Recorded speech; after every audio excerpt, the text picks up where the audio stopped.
Shalom saudaraku yang dikasihi oleh Tuhan, salam sejahtera buat kita semua. Kembali bersama saya dalam channel ini, dan pertama-tama saya kembali ucapkan terima kasih banyak atas setiap dukungan Bapak Ibu Saudara sekalian melalui like, komen, dan subscribe pada channel ini. Ya, kiranya kasih karunia dan damai sejahtera Allah Tritunggal memberkati Bapak Ibu dan saudara-saudara sekalian.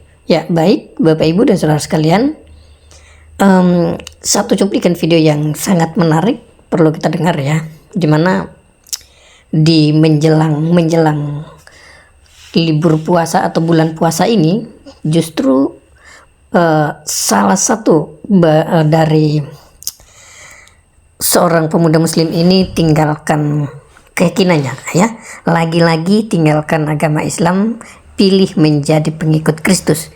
Nah, juga teman-teman dan saudara yang dikasih oleh Tuhan, pemuda ini pernah DM Edis TV untuk naik debat tantang Edis TV. Tapi apa yang terjadi? Semakin hari menonton Edis TV, dia semakin penasaran. 2-3 kali menonton Edis TV, mulai penasaran dan akhirnya apa? Pelajari. Dan pada akhirnya ia menjadi murtad. Ya, benar apakah yang dikatakan oleh Edis TV. Pertama kali mendengar Edis TV itu masih marah, geram, penuh dengan kedengkian dan kebencian. Karena Edis TV membongkar ya data-data yang mereka percayai juga ketika ia menjawab tuduhan-tuduhan mereka. Dan nonton kedua pasti mulai penasaran, nonton ketiga mulai ragu, nonton keempat lockout dari keyakinannya. Dan hal inilah yang dialami oleh pemuda Islam ini, yang kemudian mengambil keputusan untuk meninggalkan agama lamanya dan pilih menjadi pengikut Kristus. Nah, karena itu Bapak Ibu Saudaraku yang dikasihi oleh Tuhan, saya mengajak kita semua untuk saksikan dulu cuplikannya supaya kita paham, kita mengerti, dan kita tahu secara bersama-sama alasan mengapa ia tinggalkan Islam dan pilih menjadi pengikut Kristus. Karena itu mari kita dengarkan cuplikan berikut ini. Ini dia cuplikannya.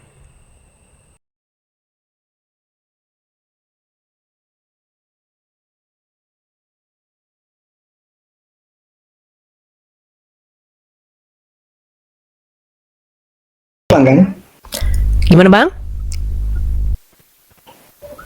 Saya pernah DM abang dulu. Yang DM saya itu banyak bang, ada ribuan bang yang DM saya bang. Jadi kadang-kadang saya lupa. Bang Ezra, saya tanya dulu, abang ini muslim? Awalnya muslim bang. Awalnya muslim, lalu meninggalkan agama Islam atau bagaimana? Ya, saya sudah meninggalkan agama Islam. Apa buktinya bahwa anda dulu muslim? Banyak tuh penonton yang di bawah tuh yang kenal saya tuh. Banyak penonton. Iya, tapi kan harus mengkonfirmasi dulu bang. Coba, bisakah anda membuktikan bahwa anda memang benar-benar mantan muslim? Contohnya misalnya, bisakah anda mengucapkan niat sholat, atau mengucapkan ayat-ayat Al-Quran begitu? Untuk ngetes aja bang, bukan untuk menyuruh anda kembali ke Islam. Coba. Ini saja surat saja kalau gitu. Surat apa? Delay kah saya bang? Delay sedikit sebenarnya bang, tapi nggak apa-apa. Coba. Oh iya, ini jaringan. Ayat kursi saja. Silakan ayat kursi. Bismillahirrahmanirrahim. Allahu la ilaha illa huwal hayyul qayyum la ta'khudhuhu sinatun wa la naum lahu ma fis samawati wa ma fil ard man zal ladzi yashfa'u indahu illa bi izni ya'lamu ma baina aydihim wa ma khalfahum wa la yuhituna bi syai'in min ilmihi illa bima syaa' wa syi'a kursiyyuhu samawati wa ma fil ard wa la ya'uduhu hifdzuhuma wa huwal aliyyul azim. Gimana? Sah ini teman-teman, dia memang benar-benar mantan muslim. Oke, Bang Ezra, bisa nggak bang diceritakan kepada kami bang, apa ikhwal apa yang membuat anda ini akhirnya meninggalkan agama Islam bang? Sebenarnya ceritanya panjang bang, panjang sekali. Tapi ada yang mau saya tanya dulu sama abang sebentar? Boleh silakan bang. Saya ini kan nggak tahu sama sekali agama Kristen bang. Oh, berarti abang ini cuman baru hanya keluar saja dari agama Islam, belum. Berarti sekarang ini apa posisi anda ini? Gimana? Saya masuk Kristen itu karena saya mendapat panggilan begitu. Ada Ada lah, nanti saya ceritakan kenapa saya masuk Kristen kan. Oh, berarti abang udah masuk Kristen gimana? Udah. Oke. Tadi abang bilang kok malah nggak tahu apa-apa tentang Kristen, maksudnya gimana nih? Belum belajar sama sekali. Belum belajar sama sekali tapi udah masuk Kristen. Iya. Berarti Anda pilih Kristen itu karena apa kalau begitu? Karena kejadian, karena mimpi, karena kejadian yang nyata begitu loh. Oh, oke, silakan. Ada yang mau saya tanyakan dulu. Apakah dalam agama Kristen itu semua pekerjaan itu diberkati sama Tuhan Yesus? Semua pekerjaan diberkati oleh Tuhan Yesus. Ya iyalah bang. Semua pekerjaan, apakah itu halal, haramnya itu masa bodoh begitu ya? Oh, berarti abang ini berpikir bahwa mencuri itu adalah profesi gitu bang, pekerjaan. Iya. Gini bang, begini. Contoh begini bang, contoh. Bukan mencuri sih, maksud saya contohnya seperti begini. Contohnya seperti apa? Contoh mungkin pekerjaan-pekerjaan itu melawan aturan hukum mungkin, atau merendahkan harga diri kita, itu apakah ini di Contohnya bang, coba silakan bang. Jelas itu mungkin saya nggak bisa sebutkan spesifikasinya bang. Harus spesifik bang. Mungkin yang abang maksud itu adalah saya seorang apologet atau bagaimana? Nggak apa-apa bang. Yang contoh nyata biar bahasan kita itu lebih terarah dan terstruktur. Contoh misalnya bang, abang ini kerjanya jelek-jelekin agama Islam. Apakah itu diberkati bang menurut agama Kristen? Nah itu bagus. Pertanyaan mantap itu bang. Coba, apa yang anda maksudkan? Coba. Perempuan menjual diri itu kira-kira menurut abang bagaimana? Baik, bang, di dalam Alkitab kan jelas bang dikatakan jangan berzina. Apa sih berzina itu bang? Berzina itu kan maksudnya melakukan persetubuhan dengan seseorang yang bukan istri atau suaminya. Seperti itu. Jangan melakukan perbuatan-perbuatan yang mesum. Perbuatan-perbuatan yang seperti itu kan udah jelas. Jadi kalau abang mengatakan apakah pekerjaan seperti itu, ya itu sebenarnya bukan pekerjaan ya bang, yang harusnya bang, karena kita definisi pekerjaan ini apa dulu gitu ya. Tapi ya udahlah, kita ikuti saja lah ya. Kalau seperti itu jelas bang, tidak diberkahi bang. Ya saya juga berpikiran demikian bang. Cuma kan banyak yang saya dapatkan itu katanya boleh-boleh saja, katanya begitu. Siapa bang yang bilang boleh-boleh saja? Sebentar. Teman-teman saya. Bukan, sebentar, saya tanya dulu sama bang. Yang membolehkan perempuan menjual diri itu orang Kristen atau orang Islam? Ya, saya jujur bang, saya hidup di daerah Papua, jadi teman-teman saya itu banyak yang Kristen. Mereka membolehkan itu? Ya katanya. Ya itu namanya orang-orang yang nggak pernah baca Alkitab bang. Tapi saya juga meragukan cerita abang itu. Bang, kalau abang mau nanya Kristen, janganlah abang tanya orang yang suka minum cap tikus. Abang juga ada-ada aja. Bang, kalau abang di Papua, itu kan jangankan di Papua, di seluruh masyarakat, bang. Mau di Papua, mau di Medan, mau di Jakarta, ada orang-orang Kristen terpelajar, ada orang-orang nggak terpelajar. Coba kalau ke Papua, bang, ke gereja, tanya di sana sama Pak Pendetanya, Pak Pendeta, beta mau tanya dulu, boleh ke begini? Ya pasti Pak Pendetanya bilang, perbuatan seperti itu tidak boleh. Pasti mereka bilang begitu. Abang tanya sama orang yang tukang mabuk cap tikus, ya ada-ada aja bang. Gitu bang. Ya saya sekarang. Mau abang di Jakarta pun, bang, abang ke Jakarta. Abang nongkrong sama orang-orang Kristen, senangnya minum cap tikus, main judi, ngadu ayam, begal. Ya jawabannya pasti boleh lagi mah. Gini aja bang, abang cerita aja bang. Kenapa ini abang kok bisa akhirnya meninggalkan agama Islam? Sebenarnya ceritanya panjang bang. Saya mendapatkan masalah yang begitu rumit lah. Kita pernah baku DM bang, 5 bulan yang lalu kalau nggak salah. Oke, kadang-kadang saya lupa bang. Coba gimana? Abang lupa mungkin karena terlalu banyak abang ini tuh. Jadi selama 5 bulan itu saya bertengkar dengan diri saya. Setelah bulan 1 ini, tanggal muda kemarin, saya baru memberanikan diri itu menyerahkan diri saya kepada Tuhan Yesus. Abang sering nonton channel-channel seperti ini, channel-channel debat diskusi gini. Jujur, saya nonton abang itu setelah saya mendapatkan ilham itu. Akhirnya saya cari tahu siapa yang saya temui ini. Jadi begini bang ceritanya. Saya mendapatkan banyak masalah. Pokoknya masalahnya besar sekali lah. Sampai saya tuh ditinggalkan sama semua orang begitulah. Teman-teman dulu yang dulu saya tuh nempel sama saya, keluarga yang dulunya tuh sangat bangga pada saya, tiba-tiba saya mendapat masalah. Akhirnya saya jatuh begitu. Jatuh bangkrut sampai habis-habisan. Sampai bahkan untuk makan, untuk beli air minum pun itu tidak ada lagi gitu. Akhirnya saya putus asa bang, saya putus asa hidup. Mungkin abang masih ingat kalau saya ceritain ini.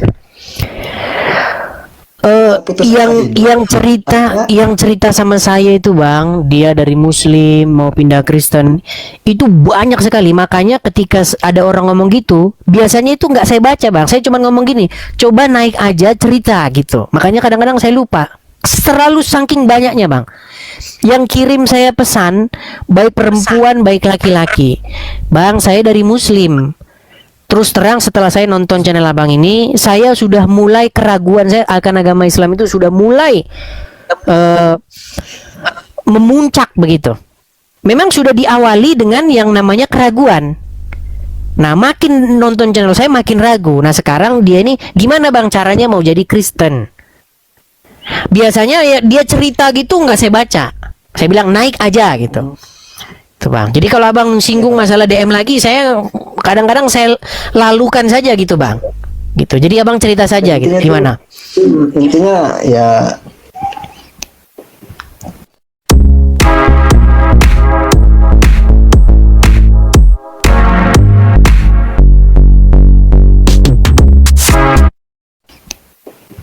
saya tuh berusaha mengakhiri hidup saya lah begitu, bunuh diri begitulah. Oke.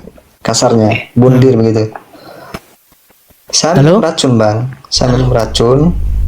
Tapi nggak mati. Akhirnya saya pingsan bang, saya pingsan. Oke. Minum racun, saya pingsan tuh. Terus diselamatkan sama teman saya 3 orang, masih hidup 3-3-nya nih, orang Islam semua lagi. Oke. Nah, diselamatkan sama teman saya 3 orang. Nah, saya sadarnya itu saya sudah di rumah sakit. Oke. Nah, di bawah pingsan itu, di bawah pingsan itu, saya melihat sosok, tapi dia nggak menyatakan dirinya Tuhan. Saya melihat sosok, dia tarik tangan saya dengan berkata, "Ayo bangun nak." Bahasanya begitu. "Ayo bangun nak, masih banyak membutuhkanmu." Bahasanya begitu. Dia ulurkan tangannya. Terus sampai apa namanya? Sabar bang. Kalau suara dia jelas teman-teman, nggak suara dia nggak kecil. Kalau yang ngomong kecil-kecil mungkin teman-teman refresh dulu. Kayaknya TikTok ini hari ini lagi agak slow ini. Karena banyak orang naik pun dia udah pergi tapi masih ada namanya di situ. Jadi teman-teman refresh dulu TikTok kalian. Suara dia jelas kok, bukan kecil. Akhirnya bang. Nah, terus. Akhirnya di situ saya melihat ada sosok seseorang yang pakai jubah putih. Bang, tapi wajah abang jangan separuh bang, agak naik ke atas bang. Oh ya. Ah ya. Dia mengulurkan begini tangannya toh. Terus dia bilang, "Ayo bangun nak, kamu tidak boleh begini, masih banyak membutuhkanmu." Dia bahasanya begitu. Tapi dia nggak menyatakan dirinya Tuhan, gitu. Tapi wajah abang jangan makin turun bang. Wajah abang jangan makin turun. Nah segitu aja, nah gitu bang. Ya terus. Enggak bang, maksudnya kalau saya ingat-ingat lagi masalah itu tuh saya ini bang, saya terbawa emosi begitu. Oke, intinya itu membuat Anda emosional. Maksudnya ada sebuah peristiwa yang selalu Anda ingat begitu ya. Dan Anda mengingat sosok tersebut gitu. Ya, begitu. Oke, singkat cerita Anda akhirnya berpikir bahwa itu adalah Yesus begitu ya. Ya, sebelumnya belum berpikir demikian. Berpikir demikian. Akhirnya saya cerita ke orang tua saya. Orang tua saya bilang, "Itu leluhurmu." Itu persis sekali beliau bilang begitu. Itu leluhurmu. Oke lah, saya bilang dalam hati saya kan. Terus sekitar sebulan kemudian, saya kerja semrawutan begitu bang. kerja sembrautan kan. Saya disuruhlah sama bos saya itu antar aqua ke gereja. Bukan semerawutan bang, serabutan bang. Lain semerawutan Iya, sama serabutan tuh beda bang. Oke, terus lanjut. Terus lanjut. Nah, saya antar aqua ke gereja. Ya sudah, saya antar aqua terus saya lihat-lihat begitu saja. Oke. Saya lihat di situ kan ada foto kan, foto Tuhan Yesus tuh di gereja tuh. Oke. Tapi saya belum ngeh pada saat itu. Pas pulangnya, saya mimpi. Saya mimpi orang yang tolong saya pas saya pingsan itu, minum racun itu. Dia datang lagi dalam mimpi itu. Dia datang dalam mimpi, terus dia berdiri di mimbar. Terus di mimbar itu tuh ada gambar salib. Oh, oke. Nah, dari situlah saya tuh mulai mencari tahu ini siapa sih sosok yang datang. Nah, dari situlah saya mulai ikuti abangnya di sini. Ya sekitar 5 bulan yang lalu. Tapi tetap hati kecil saya itu masih belum bisa terima bang kenyataan itu. Itu.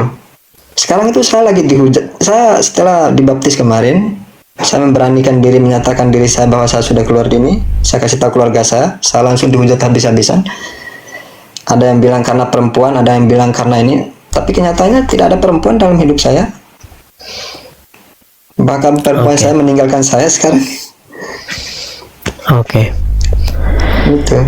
Akhirnya kan saya cari-cari tahu kan, tahu, saya ikuti abang, saya ikuti yang lain-lain, saya ikuti banyak pendeta lah begitu. Saya cari tahu begini.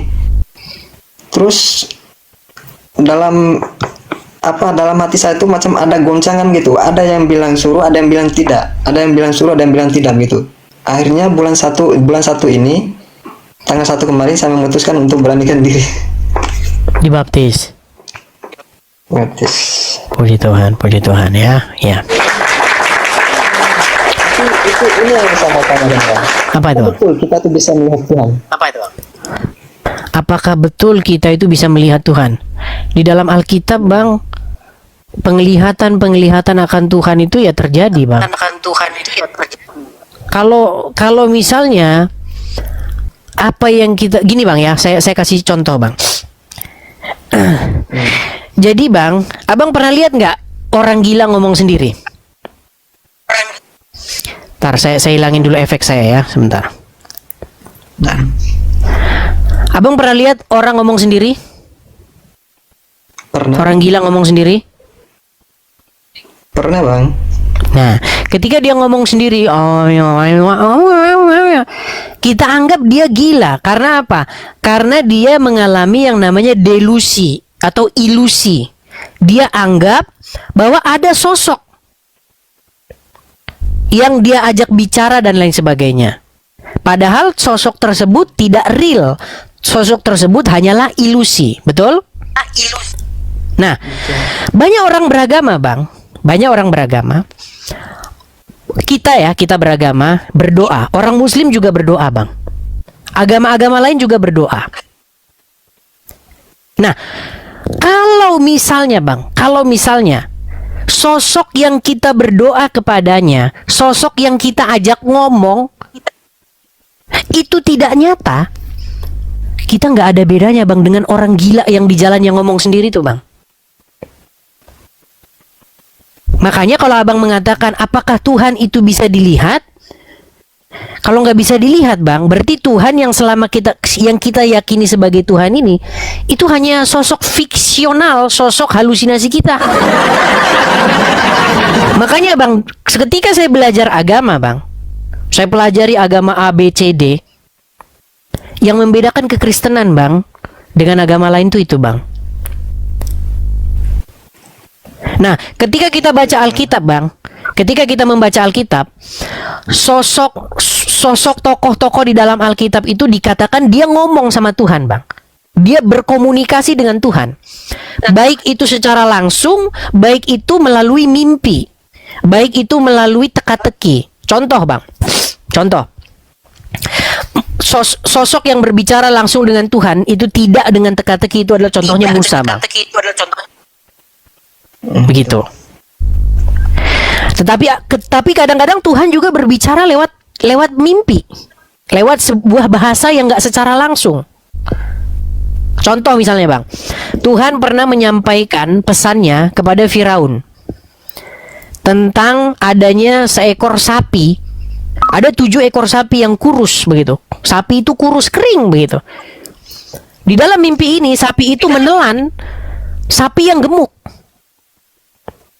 Tetapi ketika sapi yang kurus ini menelan sapi yang gemuk itu, sapi yang kurus ini nggak berubah.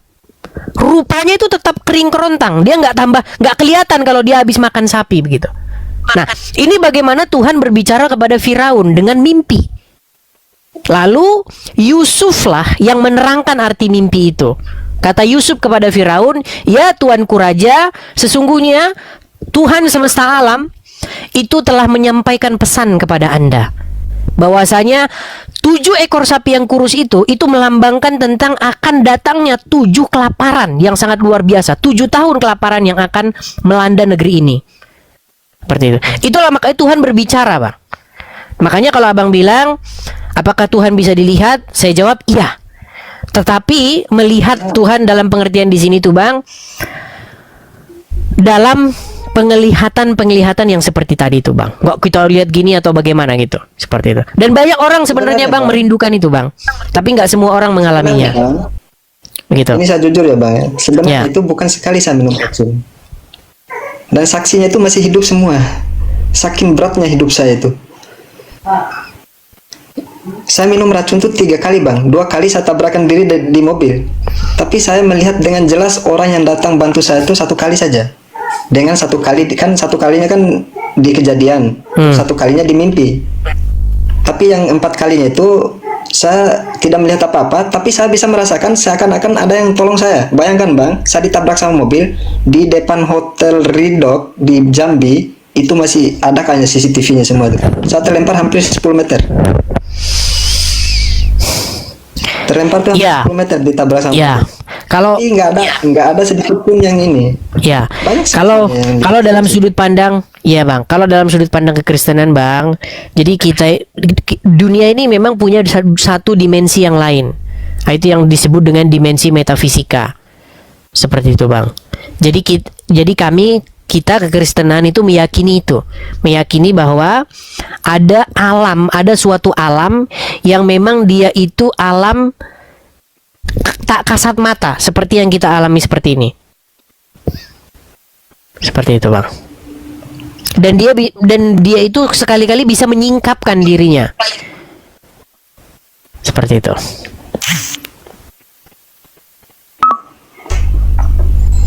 Tapi bukan halusinasi ya bang ya, bukan sebuah delusi begitu. Bukan. Bagaimana cara kita membuktikan bahwa itu bukan delusi? Dia harus terjadi di alam nyatanya seperti itu.